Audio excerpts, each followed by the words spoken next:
tous et à j'espère que vous allez bien, j'espère que vous avez apprécié le live d'hier. Si vous l'avez loupé, disponible en replay sur la chaîne YouTube des Rois du Bitcoin. On va faire quelques cryptos, on va parler de CSPR, on va parler de CKB, Link, Space, ID, un launchpad incroyable. J'ai vu passer les petites news sur Binance, plutôt intéressant de l'observer. On va bien sûr en parler dans cette vidéo, c'est Perceval qui voulait qu'on en parle. On parlera très rapidement de Arbitrum, mais on ne loupera pas Mantle, parce qu'en fait, comme on regarde Arbitrum, ce Layer 2, sur la blockchain Ethereum, qui a été droppé en grande pompe, mais en fait, il y en a plein d'autres, donc vous pouvez vous mettre en mode chasseur de airdrop, ce qui est parfaitement possible, c'est extrêmement chronophage, et vous en avez un sacré paquet, donc tenez bon, mais essayez de sélectionner. Vous avez beaucoup de vidéos YouTube d'ailleurs pour dire les 10 meilleurs airdrops possibles, probables de l'année 2023, etc. Vous pouvez aller fouiller un petit peu. Et c'est vrai que de plus en plus, ces projets-là poussent les personnes, pas seulement à faire 3 à 4 transactions, 3-4 clics et en 5 minutes tout est bouclé, mais en fait ils demandent à revenir sur l'application, de revenir faire des tests, de revenir faire des transactions tous les 2 jours, ou toutes les 2 heures, ou toutes les 2 semaines par exemple. Et généralement, c'est comme ça que vous pouvez marquer des points. Donc, je vous préconise, c'est toujours pareil, si vous voulez devenir un expert chasseur en airdrop, essayez d'en sélectionner peut-être 2, 3, allez, 4 grands maximum, et essayez d'aller au bout de la chose. Donc, c'est une vraie recherche fondamentale, c'est une vraie prise de recul, et ne soyez pas déçus si du jour au lendemain, tout le monde crie pour dire « ça y est, Arbitrum va envoyer son airdrop, des gens ont gagné 10 000 euros, des gens ont gagné 1 500 euros, des gens ont gagné... » alors que c'est potentiellement gratuit. Il faut du temps. Et ce sont des choses qui se mettent en place pendant des mois et des mois. Donc si vous venez d'arriver sur les marchés crypto, partez du principe que vous êtes exclu de ce type de choses. Mais il y en a d'autres, il y en a beaucoup d'autres. Et il faut bien évidemment essayer de les sélectionner. Vous avez d'ailleurs sur le Discord des Rois du Marché un onglet sur les airdrops. Si ça vous intéresse, ici, airdrop et testnet, il y a beaucoup de membres qui viennent tout simplement le regarder et l'alimenter. On parle de tout ça dans cette vidéo, on commence maintenant. J'en profite pour revenir sur le Discord des Rois du Marché, vous inviter à nous rejoindre, le lien sur la description. À l'intérieur, il y a une documentation, juste ici, la documentation qui s'appelle la stratégie des 4 rois.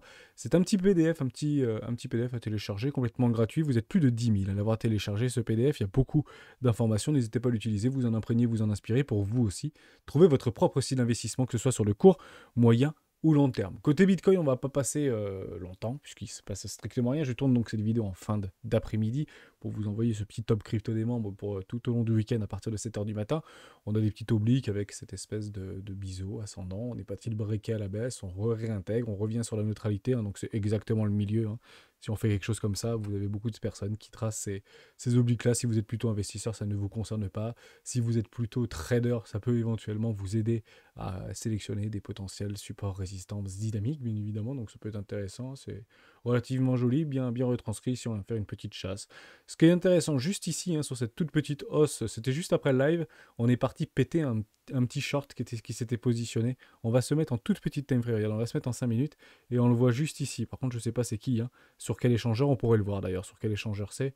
Je pense que ça doit être du OKEx ou du Binance. Pouf, il s'est fait éclater 8 millions de dollars. Pas mal, hein. Donc c'est quand même pas rien, donc ça doit être des leviers x 125 très probablement, avec quelques milliers de dollars quand même. Donc il s'est fait exploser, il n'est pas resté très longtemps. Ce qu'on observe quand même sur l'order flow qui est plutôt pertinent, c'est juste qu'il y a un funding négatif. Voilà, donc dès que ça commence un tout petit peu à baisser, les gens ont peur, le funding devient très vite négatif, et les spreads sont très vite dans le négatif, et le ratio long-short toujours en faveur des longues. Donc je pense qu'on est tout simplement en train peut-être hein, de témoigner à une grande majorité que ça n'ira pas plus haut, et si ça ne va pas plus haut, c'est théoriquement que ça doit descendre. Et c'est à ce moment-là qu'on peut éventuellement mettre très rapidement tout le monde du mauvais côté du trade pour dire que si on vient à s'affranchir les 30 000 dollars, c'est clairement le prix psychologique. Je serais franchement extrêmement étonné qu'on ne vienne pas chercher ces 30 000 dollars. Parce que s'il y a des baleines qui se sont positionnées, et honnêtement on le sait qu'il y a des baleines qui se sont positionnées sur ces niveaux de prix, autour les 16 000 dollars, ici sur les 29 000, ou enfin sur les 20 000 dollars, pardon, et les 21 000 ou 21 500 dollars, on voit qu'ils ont défendu leur prix d'entrée, ça a capturé beaucoup de liquidités, ils auraient pu le laisser tomber, ils ne l'ont pas fait, ils nous ont repoussé dans les cordes. Si on ne vient pas au moins chercher un prix psychologique des 30 000 dollars, tout rond, tout beau, pour arriver dans quelques médias, je ne comprends pas, pour être tout à fait honnête, puisque si vous voulez attirer des gens, il faut donner des prix ronds. C'est toujours la même chose. Vous le voyez très souvent. Hein. Bitcoin atteint les 50 000 $, ou Bitcoin a atteint les 10 000 $, ou Bitcoin repasse sous les 20 000 $. Bah si, on va pas dire Bitcoin repasse sous les 27 832 $. Enfin, ça n'a aucun sens et aucun intérêt. C'est pas très joli sur un bout de papier. Donc si on veut toucher des gens, il faut dire que Bitcoin après les 15 000 $ vient de doubler 100% de hausse depuis le début de l'année pour Bitcoin.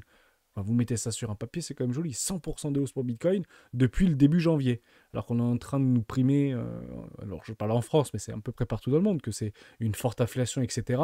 Bitcoin ne connaît pas la crise, Bitcoin ne connaît pas l'inflation, 100% depuis le début de l'année. Waouh! Au-dessus des 30 000 $. Waouh! Et c'est comme ça qu'on commence potentiellement à réintéresser les gens. Je n'ai pas plus de choses à dire, c'est très psychologique, mais ça se répète dans le temps qu'on peut bien sûr l'imaginer. On va parler de quelques petites cryptoactifs. On va commencer par CSPR, avec grand plaisir de commencer par CSPR. On va le faire, je ne sais plus trop sur quoi d'ailleurs. Budget, non, OKEX. À mon avis, on va pas avoir des jolies choses là-dessus. CSPR, à votre avis, ce serait sur quoi qu'il y a un petit peu d'historique? J'y vais tellement pas en fait. J'en ai. Alors on va aller regarder chez moi parce que je crois que j'en ai sur Bybit là-dessus au niveau de CSPR. Voilà, juste ici. On l'a. Allez, c'était sur quoi? C'était sur Yobi.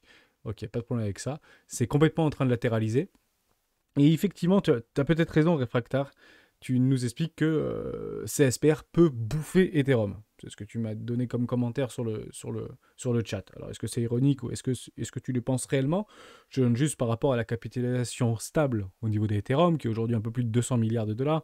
Ça voudrait dire que CSPR ferait à capitalisation équivalente un x500 à partir de maintenant. Je ne dis pas que c'est impossible. Je dis juste qu'il faut rattraper un sacré retard pour CSPR. Je ne sais pas où on est le projet, donc ça latéralise, donc graphiquement je me dis que pour l'instant, jusqu'ici, tout va bien. Je sais qu'il y en a beaucoup d'entre nous, hein, avec un N majuscule, qui ont des objectifs aux alentours des 7 $ à peu près, ou 8 $. C'est complètement réaliste, il n'y a aucun problème avec ça. C'est typiquement dans ce type de situation où l'OBV reste complètement croissant, il y a un désintérêt total sur ce type de token, et il peut nous faire des trucs très intéressants. Et généralement, il faut que ça aille doucement. Hein, vous comprenez, il faut vraiment que ça aille un petit peu comme ça.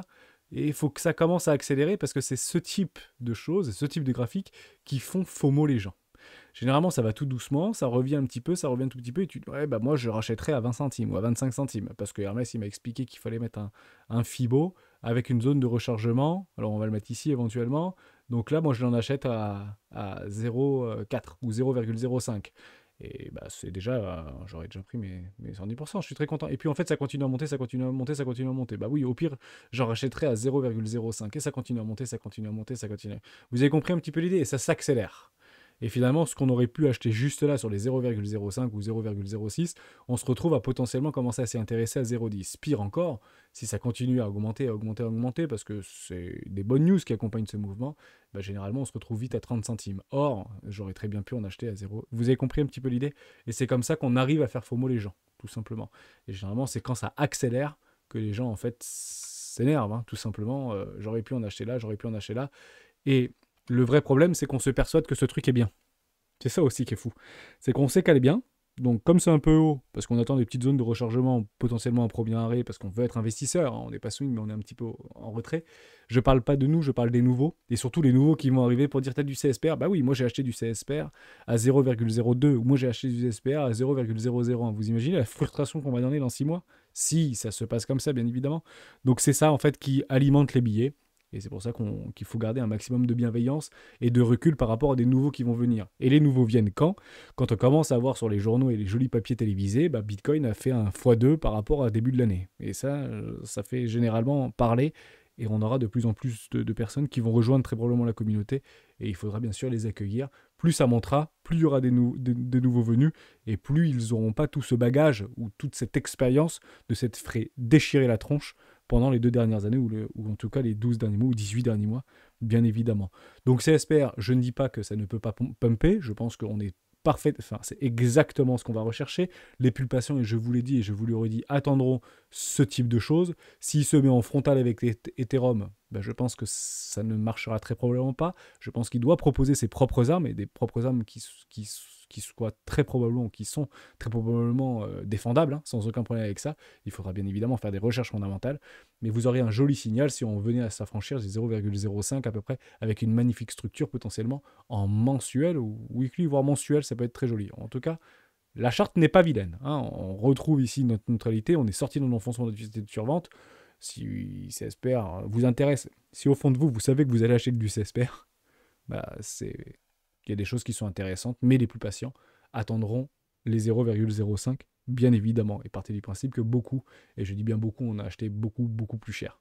Donc avant de sortir ceux qui sont arrivés un petit peu sur le tard, en plein bear market, parce que CSPR nous a proposé potentiellement des choses très intéressantes, bah, soyez patients, bien évidemment. Je ne dis pas que ce truc est mis à la poubelle, personnellement j'y suis investi, parce que la communication est relativement bonne. CKB, Nervos, on peut y aller sans aucun problème. C'est Cédric qui voulait qu'on en parle. On en avait parlé il n'y a pas si longtemps que ça de Nervos. On va le regarder sur crypto.com, il y a un petit peu un tout petit peu. Juste pour vous dire, et je vous le redis ici au niveau du Discord des droits du marché, vous avez dans le lien utile, vous allez, je sais plus, voilà, liste, non, c'est pas ça. C'est Texmex, enfin, Joe qui nous avait fait ce petit simulateur. Je sais plus où est-ce que c'était par rapport à... Ah, je le retrouverai pas. Je sais plus où est-ce que je l'ai mis, c'est dans le lien utile. Je sais plus par rapport à toutes les recherches qu'on pouvait avoir vis-à-vis des cryptos qu'on avait déjà abordés directement. Voilà ici, c'est GeoScript Google, voilà le 23/01/2023. Vous cliquez là et vous allez chercher en fait vos cryptos que vous souhaitez qu'on aborde. Et bah parfois on les a abordés il n'y a pas si longtemps. Par exemple voilà, le 25 février, c'est quand même assez récent. On avait parlé de CKB, donc je te répondrai. Tout va bien dans le meilleur des mondes pour CKB. J'y suis là-dedans sur CKB. Nervos, CKB. Je suis investi dedans, pas de problème avec ça. Ça commence à être plutôt sympa, hein. Même configuration un petit peu que CSPR, bien qu'il avait fait des choses un peu plus sympas, un petit peu plus anciens, j'ai envie de vous dire. Mais peut-être que CSPR, c'est ça, hein. Peut-être qu'on est là-dedans dans CSPR et que ça va faire un truc comme ça. En tout cas, je nous le souhaite avec un N majuscule. C'est pas pour ça qu'on va mettre all-in, hein. On décroche une toute petite cote-part de notre capital d'investissement. Mais très propre, hein, CSPR, pas CKB, pardon. Hein. C'est super chouette. On fait le pullback ici. Pas de problème. D'ailleurs, en parlant de pullback, il y a eu quelque chose de très intéressant qui s'est passé début de semaine. Je vous en ai même pas parlé, mais Socrate, je t'envoie le signal, puisque tu nous envoies le signal, Socrate. C'est un membre du Discord. Il a d'ailleurs un Discord et une chaîne YouTube. Hein, si je l'avais déjà partagé dans des vidéos des rois du Bitcoin. Il a créé un indicateur technique. Ça trompe pas. Bon, c'est pénible ce truc-là. Là. À chaque fois, ça me fait ça, mais il faut attendre. Je sais pas pourquoi ça fait ça. Pourtant, j'ai mis mes mises à jour et tout. Ça finira peut-être pas partir, qui sait. Bref, il a créé son petit indicateur Socrate Bottom Finder et vous avez eu l'opportunité. Vous vous rappelez que ça faisait très longtemps qu'on l'attendait cette opportunité, voire extrêmement longtemps, j'ai envie de vous dire, et l'opportunité a bien eu lieu. Et à chaque fois qu'on avait eu une opportunité, ça confirmait le bottom. Voilà par rapport à Socrate. Alors, on peut l'utiliser. Hein, je ne sais pas si c'est public, je crois que c'est pas encore public, Socrate, tu confirmeras dans les commentaires, mais il me semble qu'il n'est pas encore public, c'est encore en backtest. Donc il y a des petites choses qui sont très intéressantes. Et ici, tu avais déjà eu le premier signal sur cette bougie-là. On t'avait donné le pré-signal et là, l'opportunité a été créée. Et généralement, ça peut parfaitement s'utiliser dans la stratégie des 4 rois. En somme, ce que je vous explique, c'est même si vous pensez que ça commence à partir, c'est investissement 1, potentiellement investissement 2, potentiellement investissement 3, voire superstructure investissement 3 en doublant la position. Et ça peut parfaitement s'appliquer, puisque dans le passé, sur d'autres actions, on avait regardé sur Amazon, on avait regardé sur Microsoft, avec les opportunités, on pouvait revenir chercher éventuellement des déséquilibres de marché. Et ça tombe bien, parce que des déséquilibres de marché, croyez-moi ou non, mais il y en a des jolis hein, sur Bitcoin. Ici, vous avez même des gaps, hein, et ici, vous avez des magnifiques déséquilibres de marché. On devrait peut-être y retourner tout au tard. Je ne dis pas que ce sera demain, je dis peut-être que ce sera dans 6 mois. Mais on met pas all-in là-dedans, quoi. Bien évidemment, hein. Si vous voyez le train partir et que vous avez une envie pressante, quels que soient les tokens cités, bien évidemment, bah, découpez votre position, tout simplement. Hein. Je pense que c'est la meilleure approche ou méthode de l'art cost average. Mais voilà, Socrate, donc plutôt intéressant de l'observer. Ça faisait longtemps qu'on l'attendait, celle-là. Bah, elle est venue, tout simplement. Merci pour cette opportunité. Et vous regardez dans le précédent. Alors, c'était toujours un petit peu en décalé, hein, mais l'opportunité, quand elle se crée, bah, généralement, elle ne ment pas. Puisque sur Bitcoin, ça a plutôt bien marché. Sur toutes les valeurs technologiques, donc Google, Apple, Amazon, etc., même Tesla, ça a super bien marché. Et puis après, vous mettez en place votre propre stratégie, bien évidemment, de risk management pour prendre tout simplement vos profits. Voilà, Cédric pour CKB Link. Link, c'est aussi très pertinent. Je suis également dans Link et ça latéralise complètement. Et tu nous expliques, Magic War, qu'il n'y a plus aucun retail dans Link. Alors je peux potentiellement être d'accord avec toi, mais sans pour autant être d'accord avec toi, parce que le retail qui reste dans Link actuellement, bah, ce sont les holders perdants, tout simplement. Il y a beaucoup de holders perdants dans Link, et la charte est plutôt belle. Donc c'est toujours la même chose. Est-ce qu'on a les yeux dessus? Personnellement, je n'ai pas du tout les yeux dessus, et si ça fait quelque chose comme ça, bah, je ne serai même pas au courant, pour être tout à fait honnête avec toi, mais je pense que si ça fait quelque chose comme ça et qu'on réintègre, ce sera clairement une opportunité d'achat, puisqu'on aura sorti toutes les personnes qui seront potentiellement à levier. Je le dis également. Pour aller dégommer du bouboule ou du bébert, c'est toujours pareil. Et vous avez deux possibilités.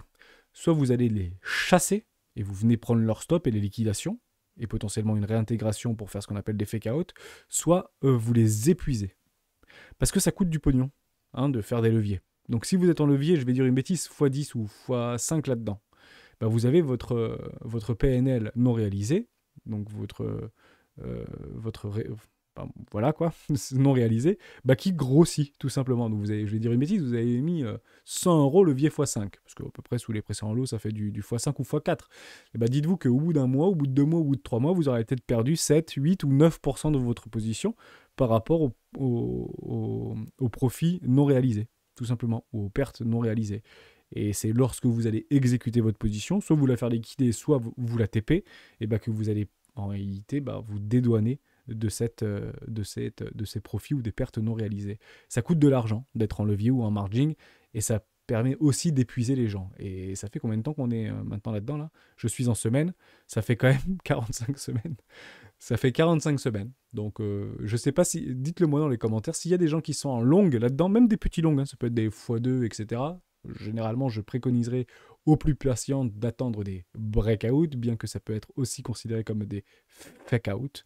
Mais bon, si on n'y va pas, c'est que peut-être on n'a pas besoin d'aller, et puis le risque et récompense est plutôt pas mal, pour le coup, pour aller juste chercher mon investissement 1 là-dedans. Plutôt intéressant de l'observer. Bah dites-moi combien vous avez perdu en fait là-dessus, parce que ça fait quand même un paquet de temps que ça fait plus rien ce truc. Et bah généralement, ça permet en fait tout simplement de supprimer et d'épuiser des traders. Tout simplement, général. Je vous donne ça c'est Joe qui nous l'avait dit dans Ishimoku Kinkoyo. Il faut savoir que généralement par rapport à la time frame visée, un trader reste en position 26 périodes. Donc si vous tradez en 5 minutes, vous restez 26 fois 5 minutes. Si vous tradez en horaire ou si vous tradez en 4 heures, vous restez au maximum ou en moyenne, on va plutôt dire en moyenne, 25 fois 4 heures. 26 fois 4 heures. Donc comme ça fait en fait, qui trade en semaine ? Vous pouvez plus rester en fait en levier là, enfin vous pouvez plus rester en position. Ça fait 300 jours que ça latéralise ce truc, sans donner réellement de directionnel. Donc oui, je comprends que les range traders sont contents. Ça va en haut, ça achète en bas, ça va en haut, ça achète en bas. Mais à part faire ça, je vois pas trop quoi faire. Donc je pense que quand ça aura décidé de partir, ça partira et tout le monde va courir derrière. Puisqu'il n'y a plus en fait de levier sur ce marché, pour moi, personnellement. C'est peut-être ça que tu voulais dire, Magic War, et je partage cette idée-là. Si c'était à peu près ce que tu voulais nous témoigner. Oui, il y a pas beaucoup de traders sur ce marché, en tout cas de swing traders. Les swing traders, ils attendront leurs signaux. Et actuellement, on est sous les moyennes mobiles trimestrielles 20 périodes, donc ce n'est pas une excellente idée. Ceci n'est pas haussier. Vous n'avez pas vos confirmations. On a juste quitté un enfonçant de la survente, donc on n'est plus survendu, mais on est en dessous des neutralités. On est actuellement en weekly. C'est pas encore haussier, Chainlink. Bon, alors, si c'est dans des grandes time frames, potentiellement un trimestriel, on peut se laisser penser que c'est haussier, mais on est en train tout simplement de chercher un creux, et le creux n'est pas confirmé. C'est-à-dire qu'on peut encore aller un peu plus bas sur Chainlink. Soyez patient. Et sinon, c'est un très bon prix au niveau de la zone. Pas de problème avec ça. Space ID. Je ne sais pas s'il y a Space ID sur ici. Space ID. Ça y est comme ça ou pas ? Je sais même pas si ça y est. Non, Space USD. Je sais pas comment ça s'appelle. ID USD. Ça marche comme ça ? Ah ouais, ça marche. Super. On va regarder sur... Oh, ok, pour ça, c'est assez récent, pour le coup. J'avais fait une petite note juste ici. Donc, Space ID sur Binance Launchpad chronique d'un carton à 3 milliards de dollars. Donc, oui, c'est effectivement très récent. Est-ce que c'est intéressant de spéculer dedans ? Oui ou non ? Ça a déjà fait x20, me semble-t-il, par rapport au listing. Donc, proposé à 0,025 sur le Launchpad. Le ID a d'ores et déjà été multiplié sa valeur par 20 et s'échange désormais aux alentours des 0,48 $ sur Binance. Donc partez du principe que beaucoup en ont eu là, alors que c'est toujours pareil, on en a parlé en fait dans la vidéo avec Anthony de Swissborg, toujours des espèces de roulettes un peu hasardeuses, ou un launchpad qui récompense plutôt les plus gros portefeuilles. Est-ce qu'il y a réellement de l'équitabilité ? Je vous laisse faire vos propres recherches. Voilà, c'est un système de loterie. Est-ce que la loterie est réellement une forme de loterie ? Est-ce qu'il y a un commissaire-priseur ou un... Non, ça ne s'appelle pas un commissaire-priseur. Ça s'appelle un huissier de justice qui va vérifier que ce système de loterie est équitable, juste et bien délimité. Ou est-ce qu'il faut tout simplement faire confiance à Binance, comme à d'autres échangeurs, Bybit, Swissborg, etc. Faut-il réellement leur faire confiance ? Ça sort un petit peu, si vous voulez, du cadre de la logique et de la philosophie de cette technologie et de ces ruptures technologiques. Donc, ouais, c'est vrai qu'il y en a qui en ont eu pour pas très cher et qui ont fait une jolie culbute, mais c'est toujours pareil. Généralement, ces systèmes de loterie, vous êtes backé, vous êtes bloqué, et puis maintenant, c'est disponible. Est-ce que maintenant, ce projet est bon ? Est-ce que ce projet peut avoir de l'avenir ? En tout cas, il y a déjà eu un engouement. Et le fait qu'il y ait un engouement, Perceval, c'est que potentiellement, il va probablement se perdurer. Hein, c'est peut-être un petit peu comme ça qu'on pourrait, qu'on pourrait éventuellement le consacrer. Maintenant, de là à mettre all-in, il faut tout simplement essayer de regarder qu'est-ce qu'il y a comme projet relativement équivalent. Je parle par exemple de MyDID, de Georges, par exemple, le XSL Lab. Actuellement, ça vaut pas 1 milliard. Actuellement, ça vaut 6 millions de dollars. Donc peut-être que ce truc, on peut le considérer comme mort. Son ISO était à 10 centimes.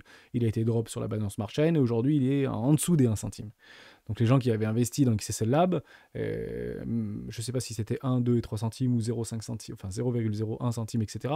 Aujourd'hui, on est plutôt en perte. Et ce sont donc des holders dits perdants, un petit peu comme dans Chainlink, si tu veux, pour reprendre un petit peu ce que Magistar avait potentiellement dit. Donc ce sont des holders perdants. Là, c'est quand même quelque chose de relativement récent. Ça a été le Launchpad a été activé directement sur Binance. Je crois d'ailleurs que c'est que sur Binance là, puisque c'est avec KuCoin également. Mais ça a été porté, c'est porté par Binance. Il y a aussi dans le ah oui, non, c'est pas mal le truc, Gitio, etc. Formidable. Mais c'est un truc qui est vraiment porté par Binance. Donc c'est dans le Binance Lab, je crois, que ça s'appelle comme ça. Donc c'est une espèce d'incubateur, si vous voulez, par rapport à SpaceID. Et oui, ça peut être très intéressant. En tout cas, il y a du volume. Ça, on peut pas l'indénier. Si vous voyez qu'au niveau de Arbitrum, c'était plus de 1 milliard de volume en 24 heures, là, on est déjà à 500 millions. C'est waouh, c'est super intéressant. On est à 1 milliard de market cap 100% dilué. Et vous avez que 14% des tokens qui ont été, entre guillemets, envoyés. Donc partez du principe que qui est le plus riche dans cette histoire, c'est Binance. Binance a pris des millions de tokens. Si ce n'est pas des centaines de millions de tokens, on peut assez facilement le dire. Vous comprenez un petit peu comment Binance référencie et comment Binance accompagne ces projets-là. Généralement, vous êtes point lié, c'est pire qu'Apple, si vous voulez, un petit peu dans la mécanique par rapport à Binance. Mais peut-être que je sais pas moi, c'est peut-être comme ça que ça fonctionne en Asie, etc. Même si c'est plutôt un Canadien. Mais dans l'idée, c'est comme ça qu'il réfléchit son business. Donc généralement, c'est assez dur et c'est assez lourd de rentrer directement chez Binance. C'est surtout se faire accompagner. Je pense que le projet est bon. Oui, qu'est-ce que j'attendrai de la latéralisation? Je ne sais pas combien vaut ce projet. Donc il faut regarder toujours, et c'est toujours la même chose, quels sont les projets qui lui ressemblent le plus, quels sont ses réels proposition de valeur, c'est ça qu'il faut essayer de regarder. Qu'est-ce qu'il y a de plus par rapport à son voisin, puisque c'est pas nouveau. Hein, l'identité numérique, le portefeuille, l'identité numérique de Web3 qui sera interconnecté, multi-chain et tout ce que vous voulez. Bon, ça c'est un truc ça fait des années qu'on l'entend, et il y en a plein qui se sont foirés. Donc pourquoi lui réussirait? Et c'est ça qu'il faut aller rechercher. Toujours pareil. C'est pas parce qu'il y a de la hype autour d'un projet, il y a de la hype autour d'un projet parce que le truc a fait x20 en une journée. Voilà, donc effectivement, il y a de la hype, tout simplement. Mais j'ai envie de dire que sur Arbitrum, ceux qui ont été droppés ont fait x 1 milliard. À partir de 1 euro, ils ont gagné.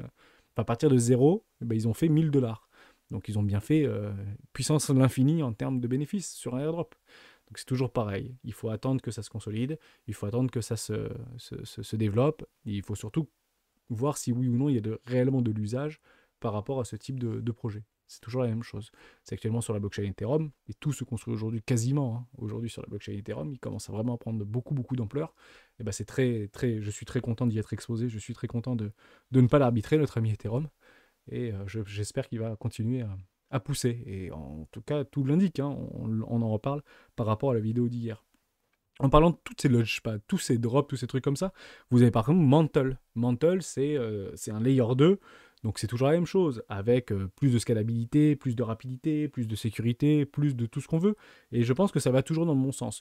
Donc il y a une réelle bataille, une réelle guerre. Mantle, vous devez connaître, on en avait déjà parlé il y a très longtemps. C'est porté par la DAO de Bybit, donc il y aura d'ailleurs tous les frais, si vous voulez, de gaz qui seront générés directement en bits, avec le BitDAO, donc qui permettrait aussi d'auto-alimenter l'utilité et l'usage du BitDAO. Vous avez des centaines d'apps qui sont dessus, un petit peu comme on avait travaillé sur Zinc 5, on avait travaillé aussi sur Aptos, on avait travaillé sur pas mal de petits trucs, et il y a déjà des centaines d'applications qui sont déjà dessus. Généralement, c'est sensiblement les mêmes choses, donc on va chercher le testnet. Si vous êtes un petit peu des snipers de airdrop, etc., il faut vous y intéresser. Vous pouvez aller faire un tout petit tour sur Mantle, parce qu'il y a des choses qui sont plutôt intéressantes. On parle vraiment de créer l'avenir et de construire le Web.3 via Mantle. En fait, il y en a plein des Layer 2 qui vont commencer à arriver. Alors, les Layer 2, c'est toujours la même chose, c'est une forme, si vous voulez, de service, et on a les premières briques de l'utilité et de l'usage de ces Layer 2 par rapport à la blockchain phare. Actuellement, Ethereum, c'est aussi créé sur Ethereum. Donc, ce qu'il faut comprendre par rapport à ces trucs-là, est-ce que je m'y intéresse, est-ce que je m'y intéresse pas, est-ce que je vais plutôt maximiser du Arbitrum ou est-ce que je vais prendre du Mantle, parce que honnêtement, c'est quasiment la même chose, c'est toujours les mêmes structures, donc ils ont peut-être pas les mêmes termes, ils ont peut-être pas les mêmes machins, ils appuient peut-être pas de la même façon sur des trucs. Aujourd'hui, la grande force de Mantle, c'est qu'il y a Bybit derrière. Et il y a une réserve sur la BitDAO de 2 milliards de dollars. Donc il y a du monde derrière, en fait. C'est vraiment porté. Donc, j'ai envie de vous dire, quitte à m'investir, j'ai envie de dire, pas financièrement, mais à m'investir en termes de temps dans ce type de projet, je préfère savoir qu'il y a du monde derrière, plutôt que d'aller voir 3 mecs dans un garage. Alors bien sûr que c'est très caricaturé ce que je viens de vous dire, mais comprenez un petit peu ça. Hein, s'il y a un pote qui vous a parlé, ça c'est le truc x100 de demain, etc. Ou un youtubeur ou un influenceur qui vous parle, ça c'est vraiment le truc que personne ne parle. Ouais, mais peut-être qu'il y a une raison derrière, quoi. Peut-être qu'il y a une raison derrière si personne n'en parle. C'est peut-être que tout le monde peut créer un layer 2. Enfin, c'est peut-être moins vrai aujourd'hui pour être tout à fait honnête avec vous, mais techniquement, tout est open source. Tout est open source. Donc vous pouvez vous-même, si vous bidouillez un petit peu, créer votre propre blockchain, créer votre propre layer, créer votre propre truc. Hein, ça a été beaucoup fait et beaucoup de scams, bien évidemment. Par rapport à ça, on est encore beaucoup plus pollué, si vous voulez, par rapport à ça dans YouTube. On va aller beaucoup plus loin. On a parlé de Zinc 5. Il y a encore encore avant-hier, il y a encore une semaine. On a même travaillé sur l'airdrop de Zinc 5 pour savoir si oui ou non on était encore un petit peu dans les délais. Logiquement, on y est encore. En tout cas, on ne sait même pas si ça va être droppé, ce truc-là. On ne sait même pas si on va avoir quelque chose. Et toute la chaîne publique de Mantle est construite sur Zinc 5. Donc tout s'interconnecte, tout se construit, tout va probablement aller dans le bon sens. Et qui en sortira vainqueur? Ceux qui sont le plus utilisés. Ceux qui sont le plus utilisés. Mais pas en termes d'utilité vis-à-vis de la vie quotidienne. Non, celles qui sont utilisées dans leur réseau, dans leur efficience, dans leur scalabilité, dans votre sécurité. On refait ce petit travail, si vous voulez, qu'on avait fait il y a très longtemps ensemble. C'est toujours la même chose. Vous avez les layers 0, c'est tout ce qui est blockchain, etc. Vous avez les layers 1 avec les proof of work, proof of stake, proof d'histoire, si on prend par exemple les nœuds avec Solana. Après, vous avez donc tout ça, il faut bien comprendre que ce sont des fondations ou des niveaux d'architecture, d'infrastructure. Hein, c'est super important de comprendre ça. Ce sont clairement des fondations. Dans ces fondations, des fameux Layer 0. Les Layer 0 sont arrivés après les Layer 1, ce qui est complètement logique, hein, bien évidemment. Mais dans l'idée des Layer 0 et de Layer 1, c'est tout ce qui est consensus, tout ce qui est protocole, tout ce qui est gouvernance, les fondations. Voilà, c'est le papier blanc, si tout va bien, on y va. Et voilà quelle est, entre guillemets, notre ambition, ou en tout cas, voilà comment on va faire le truc. Et dessus va se créer, en fait, des Layer 2. Pourquoi ? Parce que le problème des grosses architectures, des grosses infrastructures, c'est qu'en fait, on est toujours confronté au fameux trilemme des blockchains. La sécurité, la scalabilité, la gouvernance. Et c'est toujours la même chose. Pour pouvoir garantir un réseau dit décentralisé. Et vous avez à l'intérieur de ces layers 1 des trucs qui sont plus ou moins décentralisés. Vous comprenez un peu l'idée. Et en fait, ces layers 2 apportent surtout de la scalabilité en se reposant sur la technologie, sur la sécurité des blockchains visées. Et aujourd'hui, Ethereum est relativement bien sécurisé, comme vous pouvez bien sûr l'imaginer. Mais on va aller un petit peu plus loin, parce que ce qu'il faut comprendre par rapport à ces layers 2, qui, je pense, feront la part belle de beaucoup d'investisseurs et beaucoup de personnes qui s'y intéressent, et de chercheurs d'airdrop, comme Mantle ou comme bien d'autres, bien évidemment, c'est quand on parle d'usage au niveau des layers 2, c'est pas l'usage pour dire je vais prendre mon téléphone, je vais aller sur l'application et je vais jouer à un jeu vidéo. C'est pas je vais aller sur mon téléphone et puis je vais aller sur un truc et puis ça va m'ouvrir une émission de télé ou une série Netflix. C'est pas ça l'usage. L'usage, c'est un petit peu, si vous voulez, comme la personne de confiance. Si vous avez une entreprise, partez du principe que l'entreprise elle-même, le marché, c'est le layer 0. Le marché est le layer 0, le layer 1 est l'entreprise, et le layer 2, c'est un peu le comptable. Parce que l'entreprise va générer beaucoup de commandes, beaucoup de clients, beaucoup de factures, des achats, des ventes, des amortissements, de la publicité, payer les salaires, etc. Et à partir du principe qu'en fait, le rôle du layer 0, c'est d'être le rôle du comptable dans l'entreprise. Tout simplement. Ensuite, vous avez les layer 3, c'est comment vous allez vous connecter avec vos fournisseurs, comment vous allez vous connecter avec vos clients. C'est tout ce qui est interopérabilité et connexion. Ça, c'est plutôt le layer 3. Et après, vous avez les layer 4, on commence déjà à en parler, c'est tout ce qui est application, c'est tout ce qui est...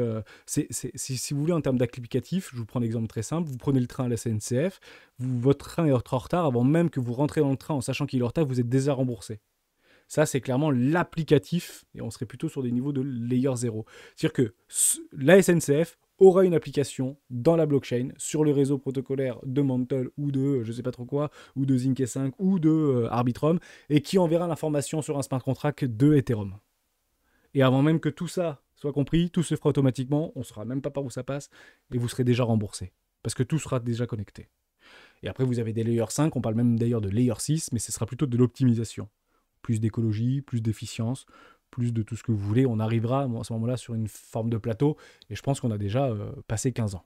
Voilà, entre 10 et 15 ans avant de voir venir. Mais voilà un petit peu tout ce que je voulais vous dire. Je pense que j'ai pas plus de choses à vous partager. Je pense qu'honnêtement, je m'intéresse personnellement au mental, puisque je vous en avais déjà parlé, donc j'avais fait quelques petits bidouillages, etc. On peut le mettre d'ailleurs sur le Discord des droits du marché avec grand plaisir. Mais il y a des trucs qui sont... Et tout le monde fera la même chose. Hein. C'est ça que j'ai envie de vous témoigner. C'est que tout le monde, en fait, vous dira, c'est le truc pour le Web.3 de demain. C'est le truc pour le Web.3, machin, etc. Partez du principe que il faut juste, et je finirai là-dessus, et je voulais pas forcément rentrer dans cette direction-là, mais je pense que c'est capital. Imaginez qu'on se retrouve dans les années 1990 et qu'on s'intéresse très fort à l'informatique. Et on n'est pas informaticien. Ça veut dire qu'on n'a jamais vu de code informatique et on ne sait même pas ce que c'est que du 0,01111000000. Et en fait, on vient essayer de traficoter dans un ordinateur alors qu'on n'y comprend rien.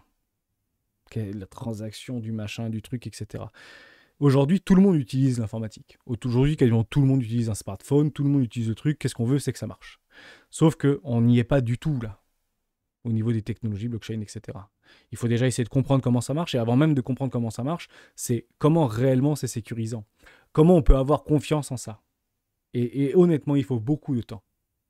Et bah, c'est ça qu'on est en train, en fait, tout simplement de rechercher. Et évidemment, il y a un côté un peu pervers du truc qui dit que bah, y a des gens qui mettent de l'argent, on le transforme en crypto, et la crypto peut faire x100.